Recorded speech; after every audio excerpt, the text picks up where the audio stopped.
19장 13절에서 15절 제가 한 번 더 봉독하겠습니다. 그때에 사람들이 예수께서 안수하고 기도해 주심을 바라고 어린아이들을 데리고 오매 제자들이 꾸짖거늘 예수께서 이르시되 어린아이들을 용납하고 내게 오는 것을 금하지 말라. 천국이 이런 사람의 것이니라 하시고 그들에게 안수하시고 그 길을 떠나시니라. 천국은 이런 자의 것이다 라는 제목입니다. 여러분 지난주 설교 제목 기억나십니까? 지난주 설교 제목이 무엇이죠? 이혼 정서와 천국이었습니다. 음행한 여인이 음행했다면 유대 율법에 하면 성경의 구약의 율법에 하면 음행을 하면 돌로 쳐 죽여야 됩니다. 용서가 없어요. 그런데 그렇게 음행한 여자에게 이혼 정서를 주어서 내보내는 것은 굉장히 과분한 처사라고 말씀드렸잖아요. 그리고 현장에서 가늠한 여인 예수님께 끌고 와서 어떻게 하려고 했습니까? 돌에 쳐 죽으려고 했잖아요. 그런데 이런 음행이 신약에서 보면 세상을 사랑하는 게 음행이에요. 예수님보다 세상을 사랑하는 이게 전부 음행이거든요. 그런데 이혼 정서를 주어도 마땅한데 그렇게 바람피고 바람피는 그 고멜 같은 여자 끝까지 이혼 정서를 안 주더라고요. 그 고멜에게 이혼 정서를 안 줘요. 그리고 바람 나면 가서 데리고 오고 달래서 데리고 오고 돈 주고 데리고 오고 그렇게 해서 뭐라고 말씀하세요?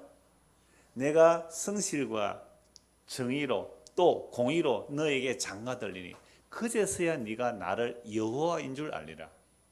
얼마나 놀라운 복음의 내용인지 몰라요. 하나님께서 우리에게 이혼정서 줘버렸다면 이미 끝난 인생들이에요. 그런데 이혼정서 끝까지 안 주시고 결국 돌이켜내시는 그 일들이 예수 그리스도의 십자가로 이루어짐을 우리는 지난주에 보았습니다. 그 앞에 제목을 혹 기억나십니까? 이상한 사람들인데요. 지난주 오후에 아마 성경 퀴즈 야외에 나갔을 때에 그 집사님이 지난주 설교 제목 뭡니까? 물어가지고 기억하고 있는 거 아니에요? 용서의 나라였죠. 용서의 나라. 그러니까 우리가 용서해주는 그런 능력으로 가는 나라가 아니라 우리가 하나님께로부터 무한한 용서 7번을 7번이나 받아야 가는 나라라고, 무한한 용서를 받아야 가는 나라라고, 그게 용서의 나라였어요. 그 다음에 그 앞에는요, 예수님이 계신 곳. 두세 사람이라도 예수님이 계신 곳이 뭐예요? 천국이다. 예수님이 계신 곳. 그 앞에는요, 천국에서 누가 크냐는 내용이었거든요. 그래서 결국 마태복음 18장에서 베드로가 예수님께 천국에서 누가 큽니까? 라는 이 질문으로 시작해서 다음 주까지 볼 내용들이 전부 무슨 내용이에요? 천국의 큰 자의 얘기를 하는 게 아니라 천국에 들어가는 얘기를 하는 거예요.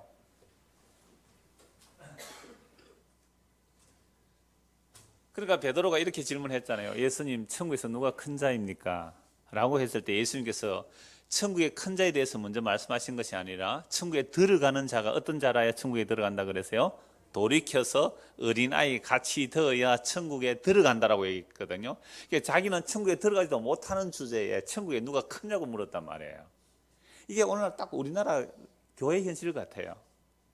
그냥 교회 와서 그냥 뭐 학습문답하고 세례 받으면 천국 가는 것으로 생각하는데 그건 체면상 믿는다 할 수도 있거든요. 체면상. 그러니까 문화.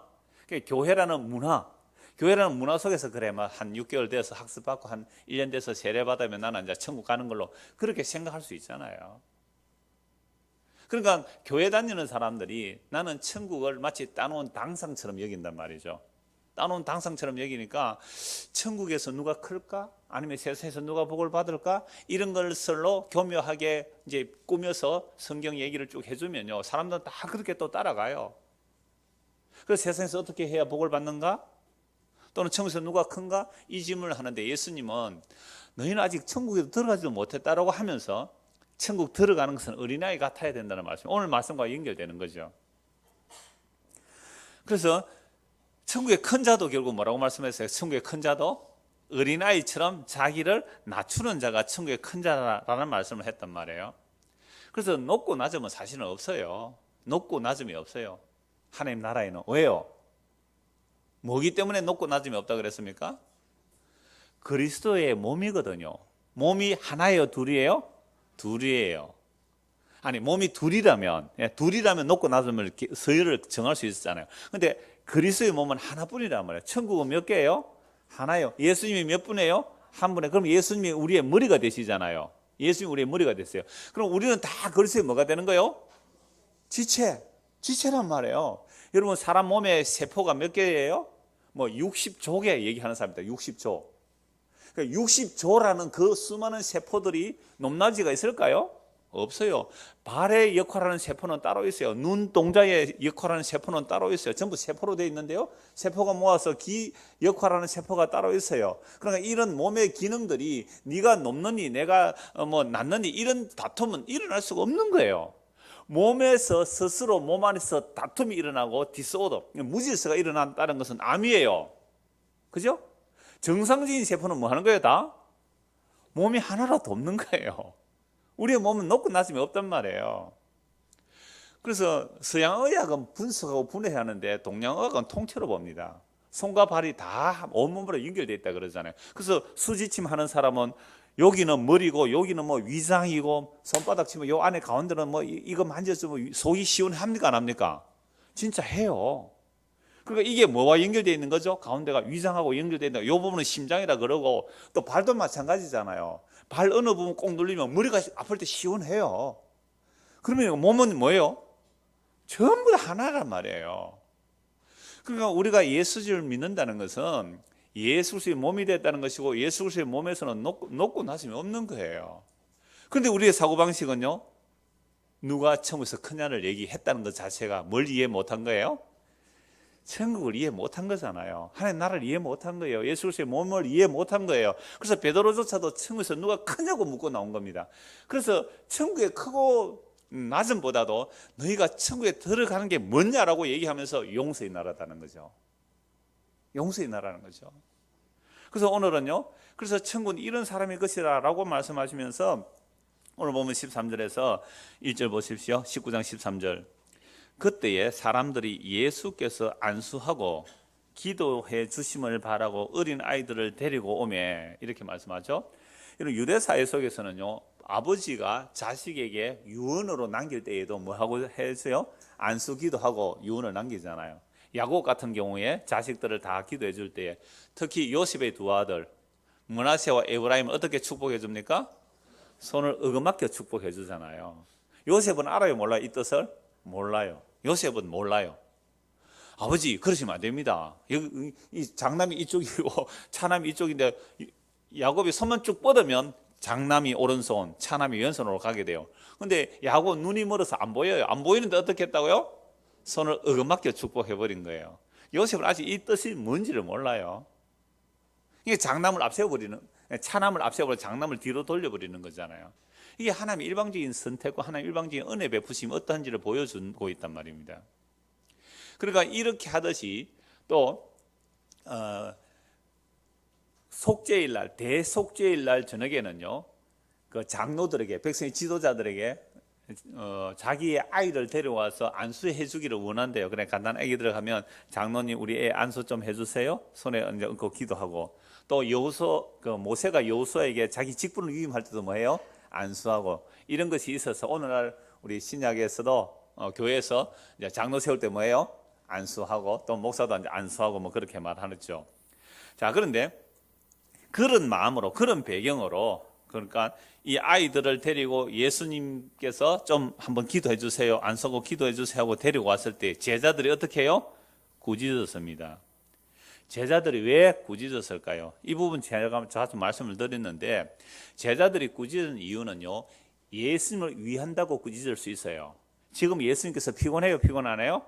피곤하세요. 얼마나 많은 사람들이 따라다니냐. 가는 곳마다 인산일해를 이루고 쉴 틈도 없었어요. 음식 드실 겨를도 없었단 말이에요. 그러니까 예수님을 조금이라도 쉬게 하기 위해서 자기들은 누구를 위한다고? 예수님을 위한다고 애들은 저리 가라, 애들은 저리 가라 하고 막았던 거예요. 또 하나 어떤 의미가 있을까요? 지금 예수님은 예루살렘으로 들어가시면 대업을 이루셔야 돼요. 근데 유대 사회 속에는요, 여자나 어린아이는 수에 치지를 않습니다. 수를 칠 때 남자는 헤아리잖아요. 그 정도로 무시당한 게 어린아이들이에요. 우리나라도 마찬가지잖아요. 어른들이 중요한 회의를 하는데 애들이 막 왔다 갔다 들락거리 쌓고 이러면 어떻게 해요? 애들은 가라 이러잖아요.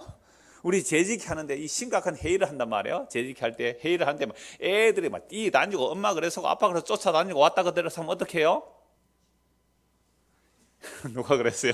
애들은 저리 가라 그래. 애들은 저리 가라. 저 늦지 마고 저거. 가정교육도 제대로 안 시켰느냐 말이죠. 그렇게 말하잖아요. 좀 찔린 사람이 있을 것 같아요 방금. 그래서 어린아이들은 저리 가라라는 것은 하나님의 나라를 이루는 데 어린아이가 뭐 필요하겠어요. 힘 있는 사람, 돈 있는 사람, 능력 있는 사람이 예수님께로 와야지. 아니 애들 데리고 뭐 지금 철이 있은 거 아줌마 애 데리고 저리 가소 이렇게 했단 말이에요.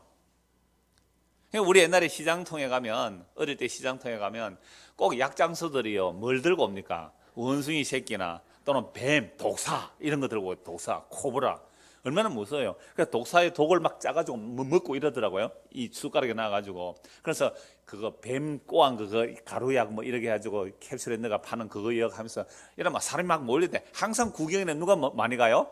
애들이 가죠. 애들이 앞에. 그러면서 항상 이렇게 아저씨가 막 독사 잡고 막 독약 내고 하면 이렇게 하면서 막 사람을 모아요. 그럼 사는 말이 뭐예요? 애들은 가라. 애들은 가라. 왜 그래요? 애들은 가라고? 애가 아니요. 애들이 뱀에 물리면 위험하니까. 그래서 애들은 가라 그러지. 어떻게 자본주의에 찌들어 가지고 돈이 안 되니까 가라 그런데요. 우리가 보세요. 이미 우리의 사고방식에 속에 애들은 가라는 왜 그래요? 돈이 안 되는 거예요. 힘이 안 되는 거예요. 맞아요. 그 우리의 사고방식은 철두철미하게 이렇게 되어 있어요. 애들은 가라. 만약 애들이 주 고객 같으면 뭐라고 할까요? 오라 하죠. 오라. 어른들은요. 어른들 좀 가소. 어른들 좀 가소 그럴 거 아니에요. 자, 그래서 아이들을 제자들이 예수님이 위한다고 또 하나님 나라를 위한다고 아이들을 막은 거예요. 쫓아낸 거예요. 마태복음 16장에서 베드로가 예수님이 주와 그리스도가 바른 신앙 고백을 하잖아요. 그래서 하나님께서 예수님께서 베드로 보고 바요나 시몬 네가 참 복이 있다. 이것은 하나님 너를 알게 했다 하고 그 신앙 고백이 나오고 나서 예수님 뭐라고 말씀하세요?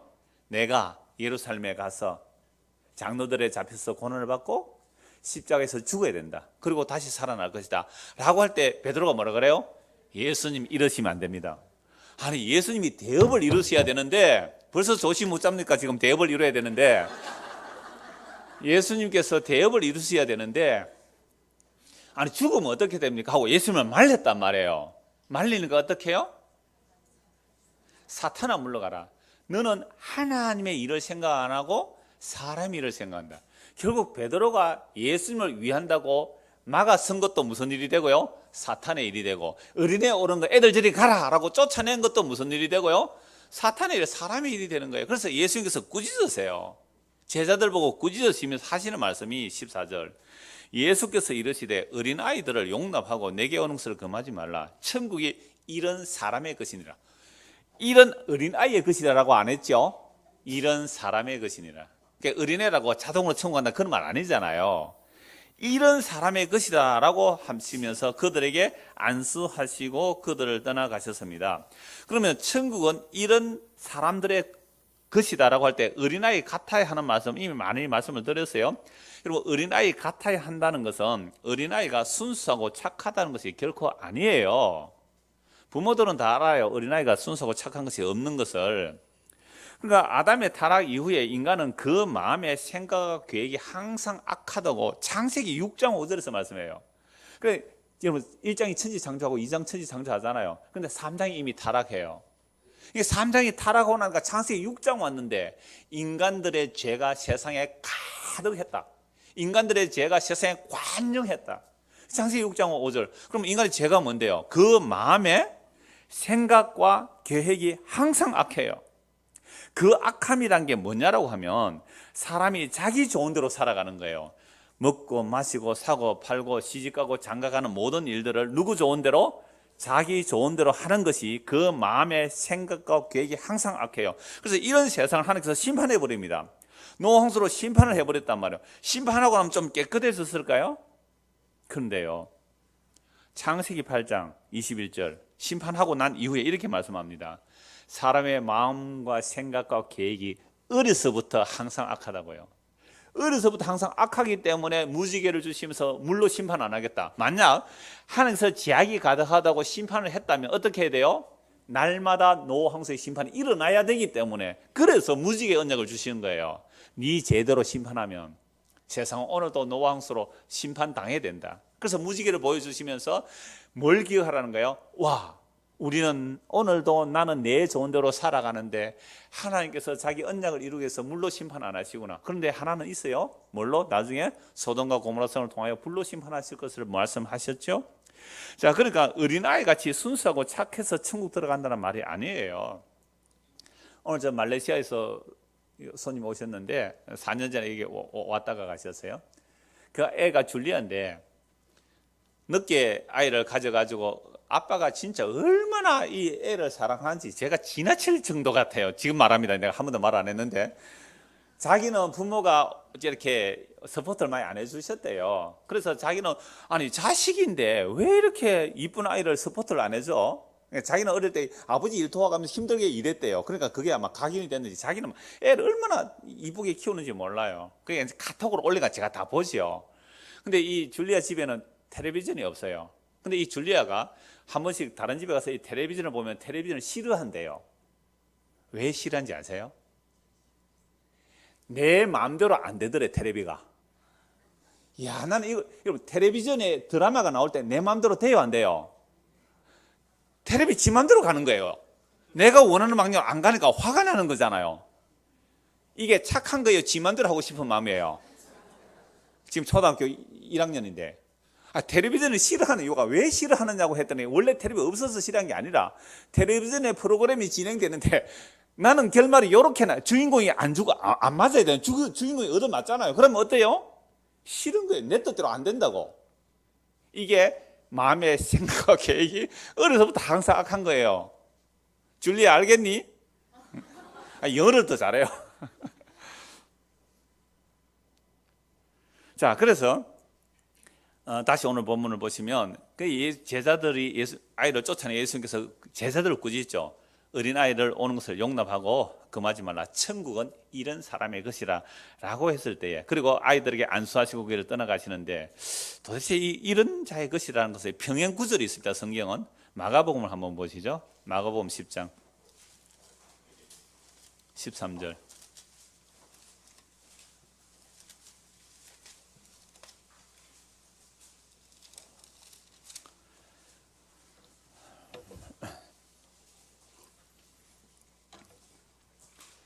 사람들이 예수께서 만져주심을 바라고 어린아이들을 데리고 오매 제자들이 꾸짖거늘 예수께서 보시고 노하시어 이르시되 어린아이들을 내게 오는 것을 용납하고 금하지 말라. 하나님의 나라가 이런 자의 것이니라. 내가 진실로 너희에게 이르노니 누구든지 하나님 나라를 어린아이와 같이 받들지 않는 자는 결단코 그곳에 들어가지 못하리라 하시고 그 어린아이들을 안고 그들 위에 안수하시고 축복하시니라. 성경은 사복음서가 있고 특히 마태, 마가, 누가는 공간복음이라고 같은 관점으로 기록되었다라고 되어 있죠. 자, 그러면 왜 복음서가 다르냐 하면 물론 그 1차 독자 대상이 달라서 그럴 수도 있고요. 그래서 이 사복음서이기 때문에 복음이 더 풍성해집니다. 여기서 똑같은 말씀인데 조금 다른 부분이 뭐냐 하면 14절입니다. 예수께서 노하시고 이르시되 어린아이들을 내게 오는 것을 용납하고 금하지 말라. 하나님의 나라가 이런 자의 것이니라. 요거에 같죠? 15절 보십시오. 내가 진실로 너희에게 이르노니 누구든지 하나님 나라를 어린아이와 같이 뭐요? 받들지 않는 자는 결단코 그곳에 들어가지 못하리라. 이게 어린아이같이 하나님 나라를 어떻게 해야 된다고? 받든다. 이런 받든다는 개념이 어떤 거예요? 받든다. 받든다는 게 무슨 뜻이에요? 높인다는 개념이에요. 어떤 말이나 어떤 가치들 또 어떠한 것들을 아주 떠받드는 이런 개념이에요. 그럼 어린아이가 어떻게 하나님 나라를 받들 수 있느냐 이 말이죠. 그러니까 어린아이 받든다는 말이 다른 사람의 명령이나 뜻 또는 말을 받아들여 지지하고 소중히 여기는 게 받든다는 개념이에요. 그런데 어린아이가 어떤 어른의 말을 받아들이고, 그러면 예를 들어서 예수님의 말을 어린아이가 받아들이고 지지하고 소중히 여긴다. 이게 있을 수 있을까요? 공경하여 높여 모셔둔다. 이게 돼요? 그럼 아까 제가 줄리아 얘기를 했습니다만 텔레비전에 드라마가 들어갈 때 내 뜻대로 안 되니까 화가 나잖아요. 여러분들이 살아오시면서 내 뜻대로 안 되니까 어때요? 화가 나잖아요. 똑같은 거예요. 그 아이가 커서 어른이 된 거거든요. 왜 우리 집안에는 내 뜻대로 안 되지? 여러분들 예를 들어서 오랜만에 뭐 가족이 한번 외식하러 간다 합시다. 그러면 식사 결정권 누구에게 있어요? 메뉴 선택 결정권이 누구에게 있어요? 아이에게 있어요. 옛날에는 아버지가 가서 오늘 전부 짜장면 하면 어때요? 감사합니다. 짜장면 사도 이랬잖아요. 아버지가 짜장면 하면은 다른 사람 어때요? 그렇잖아요. 요즘 뭐 뷔페 아예 가면 되겠죠. 뭐 먹고 싶은 대로 먹으면. 그러니까 이러한 결정권들, 아이나 어른이나 사실 다들 자기 중심으로 살고 싶은 거예요. 이게 제약이 관영한 모습입니다. 근데 이런 어린아이가 어떻게 예수님의 말씀을 받들 수 있느냐 말이에요. 지지하고 존경하고 공경하며 받아들일 수 있겠느냐 말입니다. 그래서 누가복음 18장 같이 또 보십시다. 누가복음 18장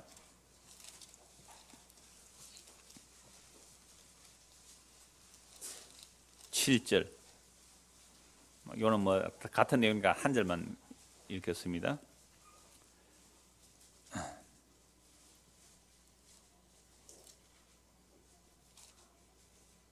18장 17절.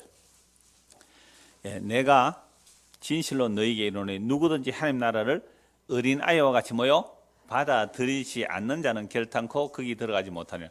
그러니까 마가복음은 받든다라는 거로 했지만 이 누가복음이 뭐라고 했어요? 느낌이 팍 다르죠. 받든다는 것과 받아들인다는 것. 영어로 하면 accept예요. acceptor, receiver. 하나님 나라를 그냥 어린아이는 주면 그냥 받아들이는 거예요. 그래서 받아들이는데 그 받은 것이 너무 좋아서 뭐 할 수는 있어요? 받을 수는 있어요. 소중히 여길 수는 있거든요. 우리 애가 부모가 어떤 선물을 줬을 때에 그걸 어떻게 해요?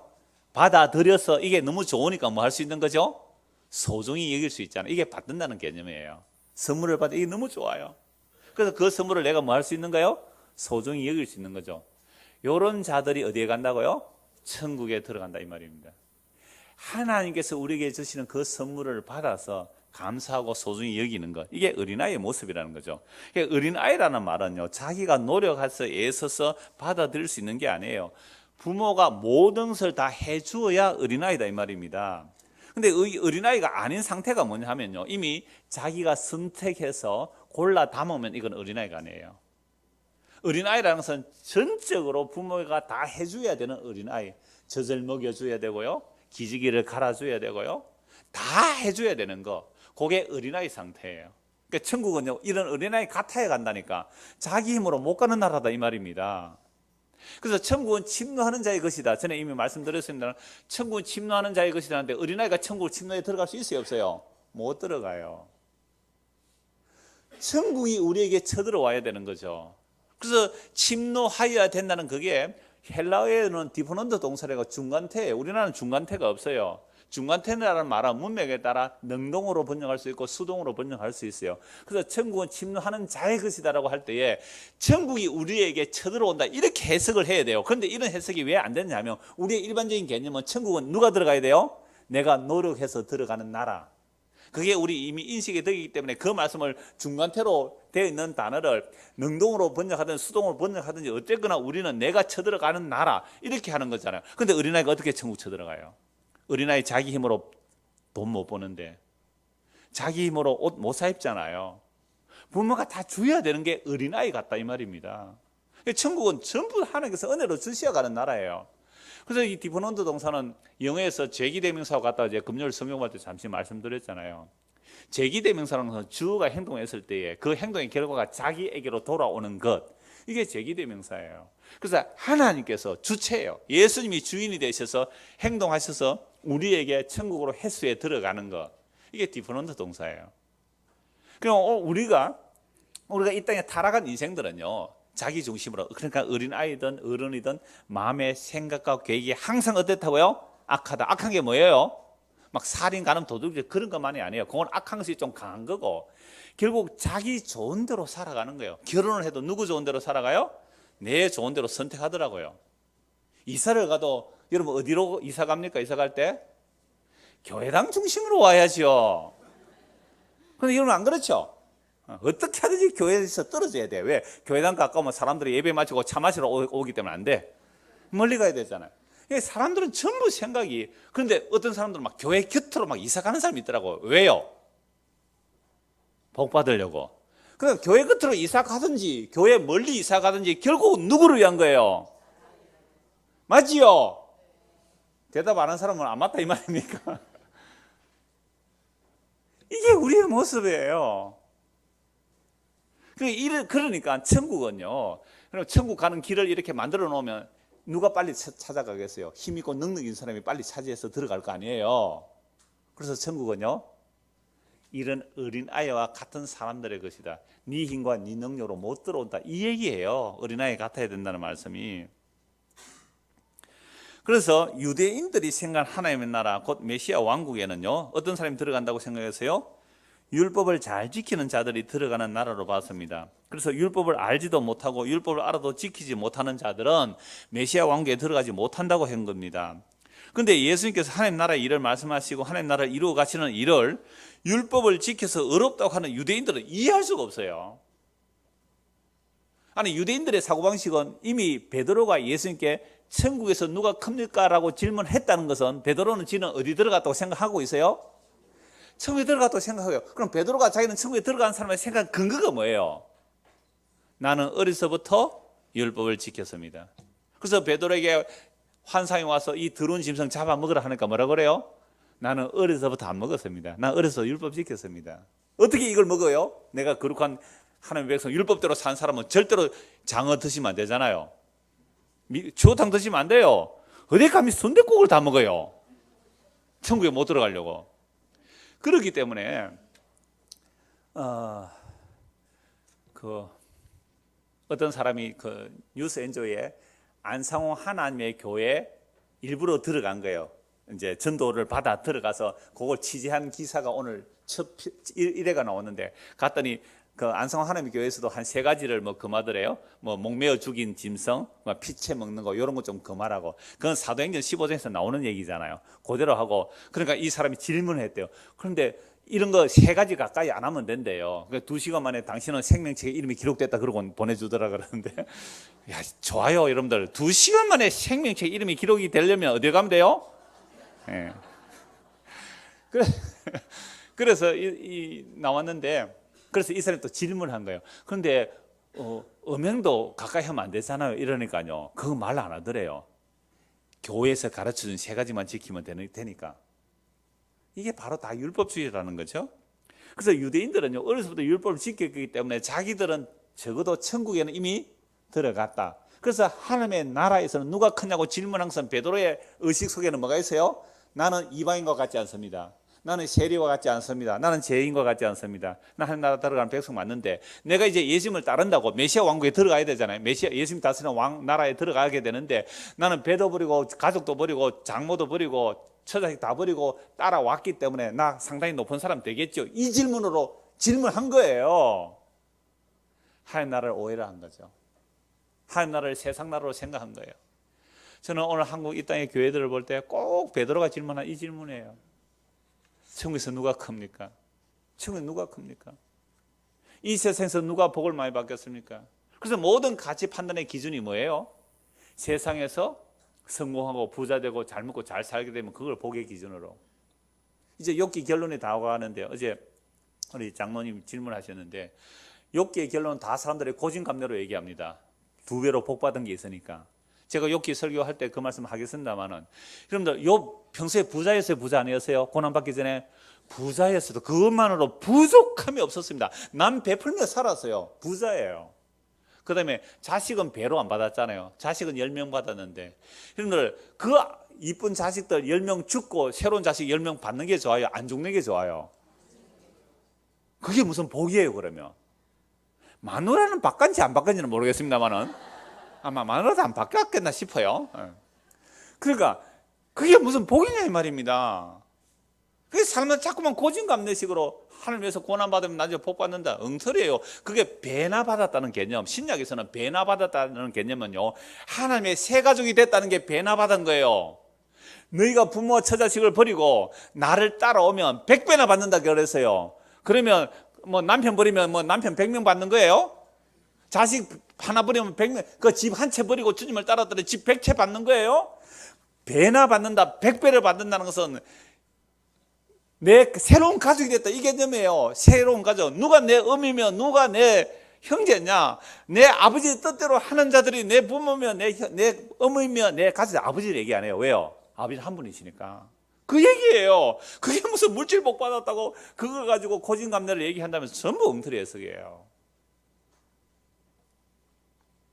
그러니까 우리가 얼마나 이 세상의 사고방식, 즉 타락한 인간의 본성, 성경을 봐도 누구 좋아라고요? 내 좋아라고. 교회를 나와도요? 내 좋아라고. 이렇게 나오니까 모든 성경을 자기 중심으로 그렇게 누가 크냐 이렇게 해석해 나가는 거죠. 이 베드로의 그 의식 구조가 우리 안에도 그대로 들어있는 거예요. 누가 큽니까? 누가 복을 많이 받습니까? 어떻게 하면 성공합니까? 그러니까 성경을 가지고 얘기를 한다고 해도 그 사고방식이 바뀌지 않으면, 우리 눈에 가려졌던 그 구약의 모세의 수건이 벗겨지지 않으면 문자대로 보고 그 문자대로 보면 결국 멸망하는 겁니다. 그래서 유대인들은 하나님의 나라를 예수님이 이루어 가시는 일이 늘 의심이 들었어요. 심지어 누구조차도 실족할 뻔했어요. 예, 성령 임하여 예수님을 전가 세례 요한조차도 메시아 맞습니까? 우리가 다른 사람 기다려야 됩니까? 그러니까 오늘날도요, 예수 그리스도 십자가의 복음을 전하면요, 실족해 넘어져야 해요. 실족해 넘어져야 합니다. 그래서 베드로나 세례 요한이나 다 유대인의 그 하나님 나라에 대한 생각은 율법을 지키는 자기들 하나님 나라에 들어가야 된다고 생각했어요. 그래서 세리, 죄인, 창기, 이방인은 못 들어온다고 생각했습니다. 그런데 예수님 뭐라고 말씀하세요? 어린 아이 같은 자를 하나 세우죠. 다시 마태복음 10장을 한번 보십시오.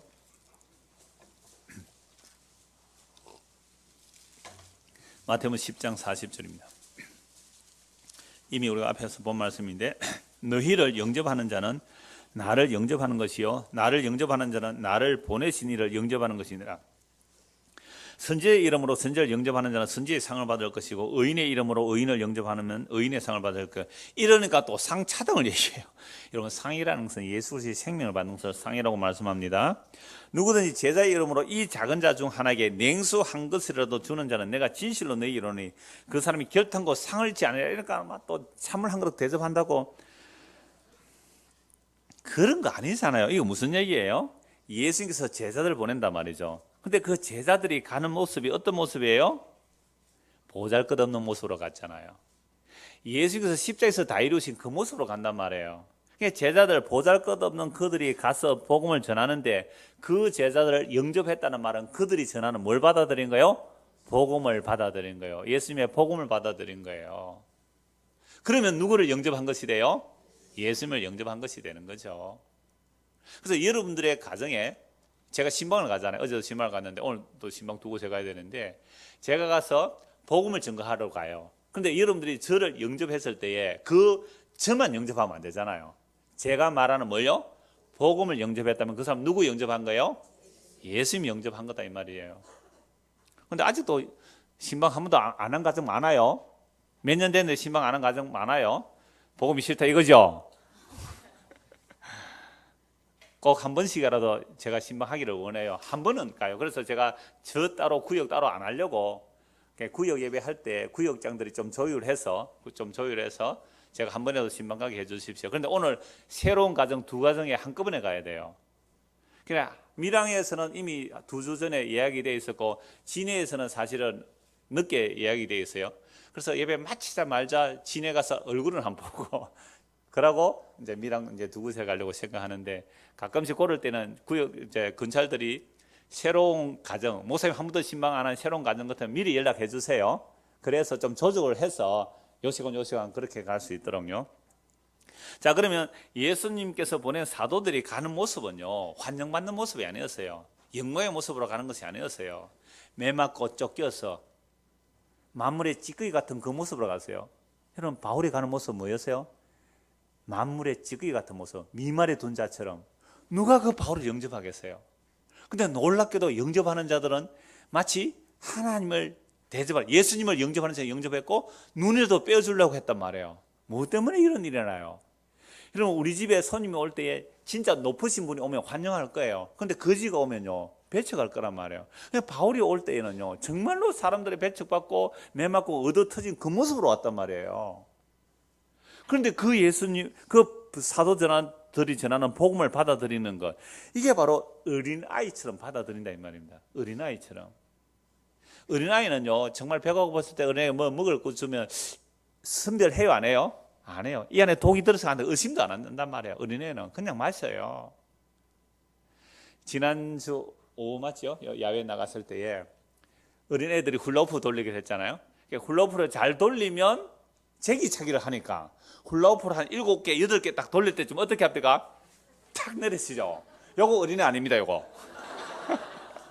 계산한 거예요. 그러니까 또 한 아이는요, 돌리면서 어디로 가요? 가더라고. 어디로 가요? 나무 기둥에 부딪히가 떨어지게 하더라고요. 요거 어린아이 아닙니다, 요거. 근데 어떤 애 하나는요, 내가 누구라고 이러면 안 될게요. 막 돌리는 거예요. 10번, 20번 막 돌리는 거예요. 그러니까 집사님이 있다가 제가 어린아이다 그래요. 그 설교 듣고 그랬는데, 아니요, 그 애 어린아이거든요. 제가 압니다, 걔. 성질나서 하고 막 돌린 거예요. 그날 어린아이는 아무도 없었어요.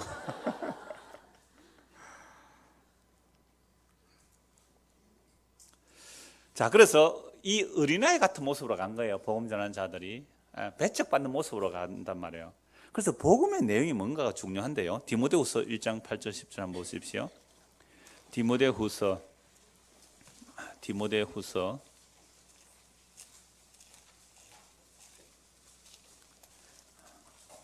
1장 8절에서 10절입니다. 그러므로 너는 내가 우리 주를 증언함과 또는 주를 위하여 갇힌 자 된 나를 부끄러워하지 말고. 그럼 복음을 전하는 바울이요, 어디에 있어요 지금? 감옥에 갇혔어요. 그러니까 디모데 보고 네가 갇힌 나를 뭐 하지 말고? 부끄러워하지 말고. 복음 전하다가 감옥에 갇혔으니까 저 뭐 잘못된 거 아니냐? 왜 예수를 믿고 예수를 전하는데 감옥에 갇혔어? 에이, 부끄러워. 여러분들 전도할 때 제일 힘든 게 뭐예요? 내 형편이 안 좋아졌을 때.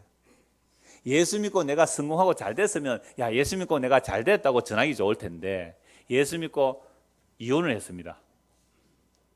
그러면 사람들이 예수 믿으라고 하면, 니 예수 믿고 이혼했대? 그 전도가 안 된다고 생각하는 거예요. 예수 믿고 자녀가 실패를 했어요. 공부 잘하는 애인데 어떻게 실패를 했어요? 사업에 실패를 했어요. 그게 전도에 부끄럽다고 생각하죠. 이게 이미 우리는 세상 원리예요. 이게 세상 원리예요. 그러면 어떻게 십자가에 저주받은 죽은 예수를 전하겠어요? 십자가에서 저주받은 죽은 예수가 우리의 주와 그리스도가 되시고 그분이 우리의 구원이 되신다는 얘기를 어떻게 전도하겠어요? 그걸 가지고. 나요, 예수 믿고 홀라당 다 망했거든요. 그런데 예수님이 너무 좋아요. 나 예수 믿고 되는 일이 하나도 없어요. 근데 예수님 너무 좋아요. 당신 미쳤어요? 그 얘기가 나와야 돼요. 전도라는 것은 십자가의 도는 그렇게 나와야 돼요. 여러분, 우리 인류 역사가 성경적으로 한 6,000년밖에 안 돼요. 이 6,000년이라는 역사가 하나님의 나라의 영혼에 비추면 밤에 한 경점도 안 된단 말이에요. 그런데 우리는 100년도 못 살면서 그저 눈에 보이는 이 세상이 전부인 줄 알고 살고 있는 이 사람들에게, 여보시오, 당신 이렇게 살면 지옥에 들어가요. 영원한 불에 들어가요. 회개하고 예수 믿으세요. 예수가 무슨 일을 이루었는데요? 십자가에서 다 이루었어요. 십자가에 다 이뤘단 말이에요. 그걸 전하는데 믿을 사람이 있겠어요? 8절 다시 보시죠. 디모데 1장. 그러므로 너는 내가 우리 주를 증언한가 또 주를 위하여 갇힌 자 된 나를 부끄러워하지 말고 오직 하나님의 능력을 따라 뭐요? 복음하고. 그러면 하나님의 능력이 나타나면 복음을 전하는데 수천 명 수만 명이 와서 환영하고 높여줘야 되지. 어떻게 하나님의 능력으로 복음을 전했는데 뭘 받아요? 고난을. 그래서 하나님의 능력이 제대로 임하게 되면 복음하게 뭘 받아요? 고난 받는 것이 지극히 당연합니다. 이게 무서워요? 이게 두려워요? 두려우면 떠나더라고요. 이게 무서우니까. 나는 예수 믿고 이제 회개했고 좀 마음을 고쳐 먹었고 이제 주님의 뜻을 좀 알았으니까 내 형편이 좀 피일 줄 알았는데 그게 안 피지니까, 이게 안 풀리니까 떠난 자도 있잖아요. 그래서 하나님의 능력을 따라 복음의 고난을 받으라. 하나님이 우리를 구원하셔서 거룩하신 소명으로 부르시면 우리의 행위대로 하심이 아니요. 왜요? 우리 행위대로 하면 우리는 다 심판받아야 되잖아요. 왜요? 우리는 아담의 타락 이후에 우리의 마음의 생각과 계획이 어려서부터 항상 악하거든요. 항상 악해요. 단 한 번이라도 선한 생각을 품을 수 없는 거예요. 이게 인간의 죄예요. 자기 좋은 대로 살아가는 거. 언제 한번 내 좋은 대로 안 살은 적이 있나요? 언제 한번 내 좋은 대로 안 살은 적이 있나요? 목사님, 저는 희생했는데요. 어떤 희생했는데요? 지 좋으려고 희생했더라고요. 남편에게 잘해주면 남편이 돈 잘 벌으니까 그렇게 잘했잖아요. 남편이 위해서 했어요? 나에 위해서 했어요? 아무도 그렇게 하신 분도 없구나 지금. 예수님을 섬겼대요. 왜 섬겼는데요? 누구 좋으라고? 그렇잖아요. 언제 한번 우리 예수님을 사랑한 적이 없어요. 이게 성경은 죄란 말이에요. 그래서 우리 행위대로 하시면 우리는 구원받을 자가 아무도 없어요. 그래서 오직 자기의 뜻과 영원 전부터 그리스도 예수 안에서 우리에게 주신 뭐예요? 은혜대로 하심이라. 이제는 우리 주 그리스도 예수의 나타나심으로 말미암아 나타났으니 그는 사망을 패하시고 복음으로서 생명과 섞지 아니할 것을 드러내셨어요.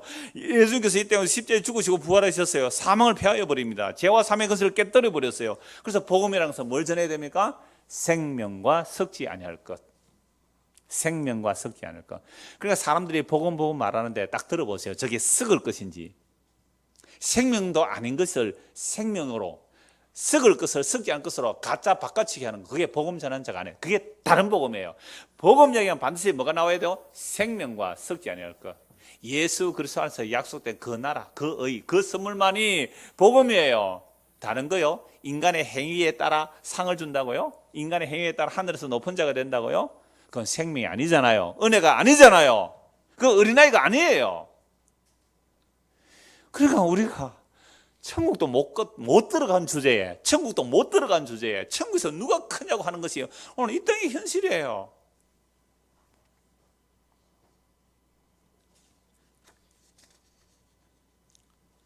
그러므로 천국은 제자들에 의하여 배척을 받은 어린아이와 같은 자들의 나라란 말이에요.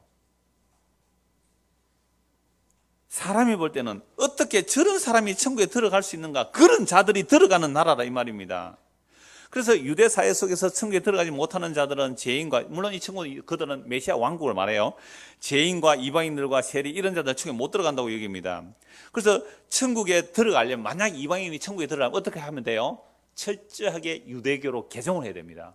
철저하게. 그래서 할례도 받아야 돼요. 그래서 유대 율법을 다 지키면 겨우 들려주는, 왜 성전 안에 이방인의 뜰도 있으니까 그렇게 법을 지켜야 된다고 말합니다. 그래서 복음을 전한 사도들이 복음 전해서 믿음을 얻었다 받으니까 안 된다. 그것도 율법 지켜야 된다. 이게 사도행전 15장에서 결론이 내려지죠. 우리나 이방이나 주 예수의 은혜로 구원받는다고 말입니다. 그래서 세리와 죄인들이 먼저 들어가는 하나님 나라에 대해서 유대인들은 경악을 합니다. 마태복음 21장 보시죠. 마태복음 21장 31절.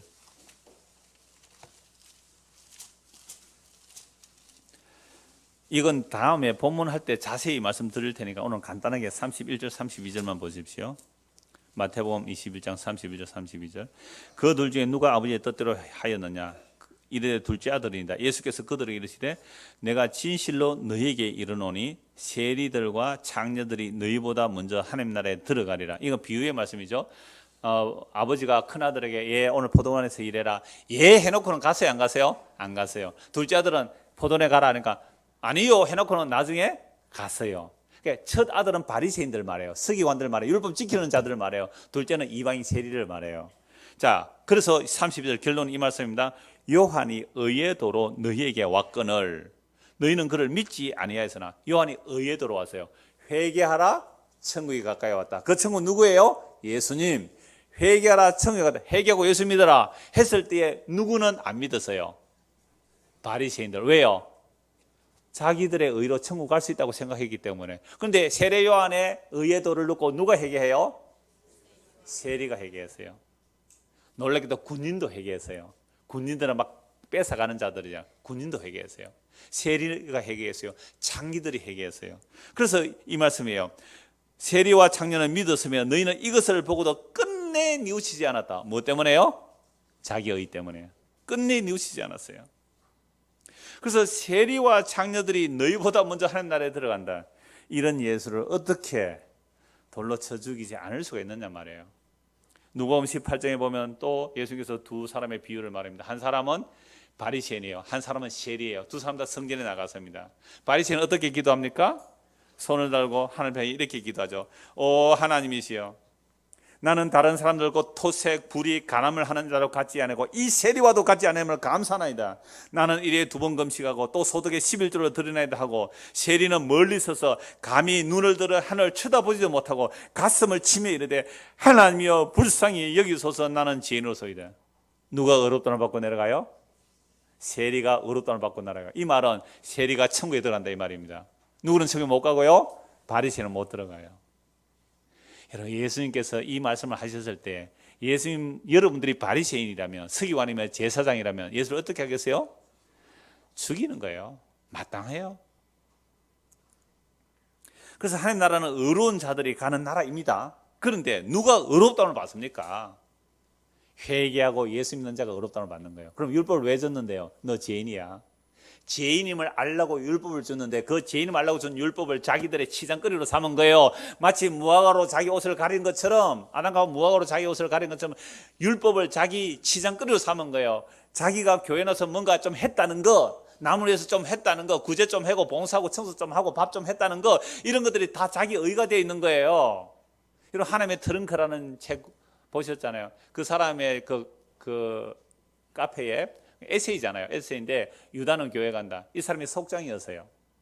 이 사람이 구역장. 그 사람 감리교인이니까 구역장, 우리식으로 구역장인데요. 최근에 올라온 글이 이래요. 구역장으로서 그냥 이렇게 단톡, 이 단톡이 뭐예요? 단체 카톡이라고요. 카톡.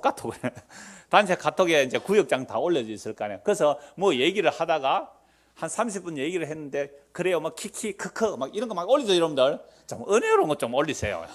약간 그런 거 올리는데, 그렇게 올리는데, 이 사람이 뭔가 말을 잘못해서 이 사람이 삐져가지고 나가기를 해버린 거예요. 나가기 아시죠? 확 다 지워져 버려.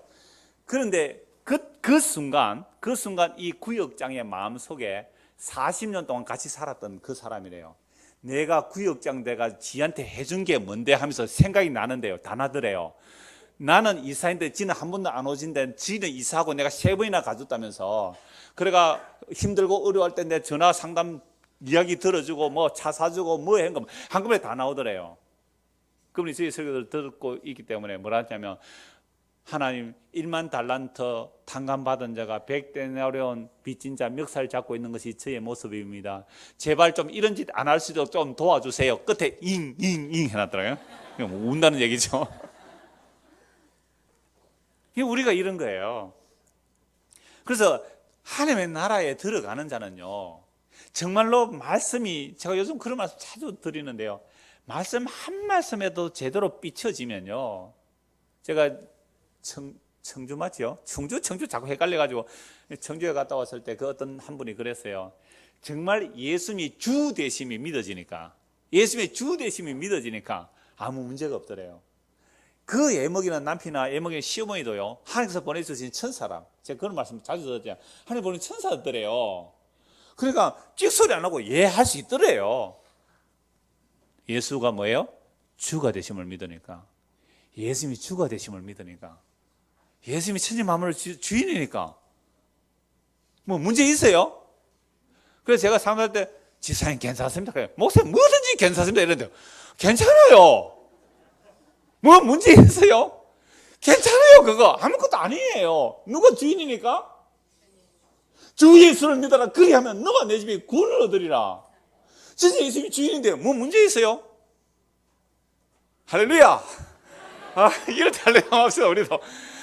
예수님이 주가 되셨다는데 뭐가 문제 있어요? 주인이 실수해요? 주인이 실수해요? 전하신 주님이 실수 안 하세요? 야, 진짜 그냥 내가 주인 되어 있고 예수 주인이라고 해소하는 그런 예수 말고, 진짜 예수님이 주인 된 그 예수 믿으면요, 불행 끝 행복 시작. 불행해서 사람들이 저주받았다 해도 그 안에 뭐가 있어요? 예수 그리스도라는 영원한 생명의 상이 그 안에 있기 때문에 괜찮아요. 가볍게 웃어주고 가는 거예요. 나 별일 없어. 이번에 사업이 망했다며, 그렇게 별일 없어. 괜찮아. 뭐 문제 있어요? 이번에 너 실현했다며, 별일 없어? 괜찮아? 뭐 문제 있어요? 예수님이 주가 되심을 믿으십니까? 그래서 사도들이 전할 때 주 예수를 믿어라. 그러면 너와 내 집이 구원을 얻으리라. 예수가 주세요. 얼마나 놀라워요. 그래서 이 주를 믿는 자는 나는 뭐가 되는 거예요? 어린아이예요. 어린아이예요. 시편 131편 한번 보십시다. 천국 가는 모습, 구원받은 상태가 어떤지를 너무 멋있게 드러내는데요. 시편 131편.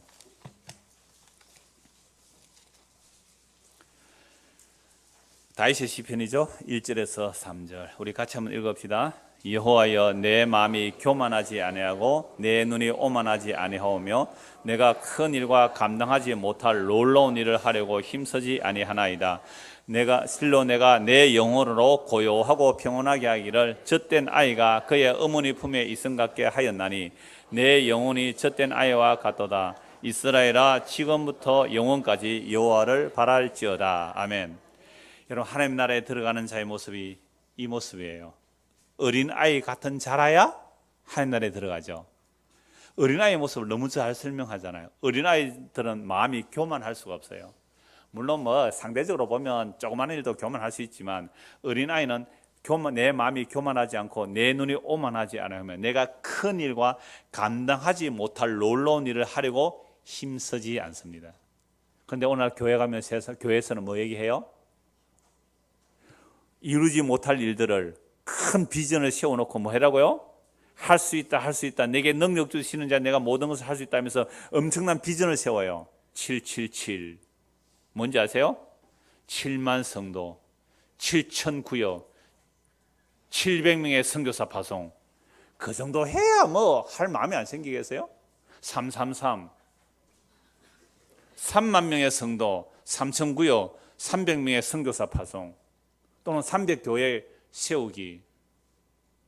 교인 일본 한 50명 모였어요. 할 수 있다는 거예요. 왜? 전능하신 하나님의 능력을 믿으라는 거죠. 이게 세뇌되는 겁니다. 그러니까 꿈, 비전, 큰일, 이걸 잘 이루어내면 그 하나님의 능력의 종으로 본단 말이에요. 그런데요, 이 사람은 뭐라고 말해요? 나는요, 그런데 마음 없어요. 큰일 감당이 못할 놀라운 일 하러 나 힘쓰지 않아요. 오히려 내가 내 영혼으로 고요하고 평온하게 하기를 젖된 아이가 그 엄마 품에 있은 같이 했습니다. 젖된 아이가. 이건 젖을 뗐다는 말은 배부르게 먹고, 어린애가 엄마가 젖을 충분히 먹고 배가 부르면 툭 떨어져서 뭐 한다고요? 엄마 품에 평안히 있는 거. 이게 구원의 상태. 이게 하나님 나라의 모습을 이렇게 보여주는 거죠. 무슨 꿈과 비전이 있어요? 그리스도의 영이 임한 자는 이미 세상 끝을 본 자예요. 세상 끝을 본 자예요. 이 세상 끝이 어떻게 돼요? 오늘 저녁에 말씀드립니다. 세상 끝에 어떻게 되는지, 세상 끝이 어떻게 되는지 이미 성경 다 말씀하고 있어요. 그러니까 지난주 말씀드렸잖아요. 장가 가도 괜찮고 시집 가도 괜찮고 안 가면 더 잘하는 것이고. 굉장히 위로되는 사람이 있을 거예요. 바울이 그랬잖아요. 내 말이 아니에요. 바울이 그랬잖아요. 시집 안 보내는 것은 더 잘한 것이다. 부모님들 딸 나이 찬다고 압력 넣지 마세요. 가서 고생하는 거 뻔히 알잖아요. 내가 시집 장가 가보는 거 고생하는데 그 고생 왜 또 시키려고 해요? 그럼 인구가 줄어드는데요. 그게 뭐 대수예요? 하나님의 자기 백성 구원하시려면 걔가 또 뭐 40세 장가 시집가가 안 할 수도 있잖아요. 예수님의 주 되심을 믿지를 못해요, 사람들이. 예수님이 주 되시는데. 이러니까 기분 좀 와가지고 막 속닥거리는 자매가 있다, 지금. 엄마 압력 넣지 마, 절대로 내한테. 여러분, 정말 이게 구원의 어린아이가 이런 거예요. 이스라엘아, 지금부터 영원토록 여호와를 바라. 그러니까 나는 지금부터 영원토록 뭐 되겠다고요? 어린아이 되겠습니다. 지금부터 영원토록 어린아이 되겠습니다. 이게 원래 하나님 나라예요. 절대 의존되어 있는 피조물의 원래 자리가 이런 자리예요. 그런데 우리가 선악과 따먹고 나니까 지인이 되니까요, 타락해버렸잖아요. 그래서 히브리서 11장에 나오는 모든 믿음의 사람은 믿음의 주체가 돼서 기생 라합이 정탐꾼을 숨겨줘요. 여러분, 전시상에서 정탐꾼을 숨겨주면 적결 처형을 받아요. 그런데 어떻게 기생 라합이, 아무도 여리고성에 영접하는 사람인데 기생 라합이 그 이스라엘 정탐꾼을 숨겨줘요? 이게 어린아이예요. 물론 계산했겠죠. 하나님의 소문을 듣고. 근데 왜 다른 사람은 아무도 안 받는데 기생 라합이 받아요? 천국의 어땀을 보여주었어. 그래서 여기서 무너지잖아요. 기생 나번 살아나잖아요. 그래서 히브리서 11장에 나오는 이 믿음의 사람들이 다 어린아이예요. 어린아이는 믿음을 선물로 일방적으로 받는 자들을 어린아이라 그래요. 그래서 믿음이 주체가 되어서, 내가 믿음이 아니라 믿음이 주체가 돼서 모든 믿음의 사람들, 아벨로부터 그 수많은 믿음의 사람들이 쭉 족보가 히브리서 11장에 나오는데 그들은 전부 다 뭐였어요? 어린아이였어요. 어린아이. 이 믿음이 저와 여러분에게 임하기를 간절히 소원합니다. 기도하겠습니다. 하나님 아버지, 어린아이는 주는 대로 받는 자가 어린아이입니다. 그런데 이미 선별하고 골라 잡는다면 이건 어린아이가 아닙니다.